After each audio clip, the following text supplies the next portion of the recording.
అసలే first cinema ఏమాత్రం తేడా కొట్టినా కష్టమే. అందుకే మా బాలయ్య వారసుడి మొదటి పిక్చర్ దద్దరిల్లిపోవాల్సిందేనంటున్నారు ఫ్యాన్స్. యాక్షన్ జానర్లో కాకుండా సరికొత్త స్టోరీతో తెరకెక్కించాలని కోరుతున్నారట. లేటెస్ట్ గా రిలీజ్ అయిన Prasanth Varma story cinema Mokshagna fans ను టెన్షన్ పెడుతుందట. ఇంతకీ బాలయ్య వారసుడి మూవీపై ఏంటి discussion?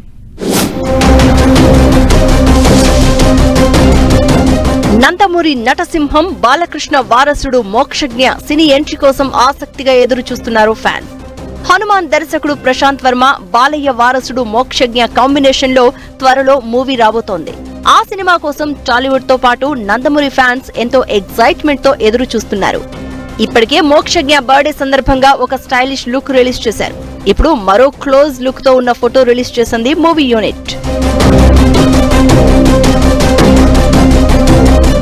Mokshagna latest look fans కు టెన్షన్ క్రియేట్ చేస్తోందట. Prasanth Varma Hanuman cinema blockbuster hit అయింది. కానీ ఇటీవల ప్రశాంత్ వర్మ ఇచ్చిన స్టోరీతో దేవకీ నందన సినిమా వచ్చింది. ఆ మూవీ చూసిన ప్రేక్షకులు ప్రశాంత్ వర్మ ఇలాంటి స్టోరీ ఇచ్చాడేంటి అంటూ కామెంట్స్ చేశారు. అయితే ఇప్పుడు నందమూరి ఫ్యాన్స్ కు దేవకీ నందన మూవీ టెన్షన్ పట్టుకుందట. ప్రశాంత్ వర్మ ఎలాంటి స్టోరీతో మోక్షజ్ఞతో మూవీ చేస్తున్నాడో అంటూ ఎక్సైట్మెంట్ తో ఉన్నారు. మోక్షజ్ఞతో యాక్షన్ మూవీ అంటూ పోస్టర్ రిలీజ్ చేయడంతో ఫస్ట్ సినిమా యాక్షన్ జానర్ లో వద్దంటూ కామెంట్స్ చేస్తున్నారు.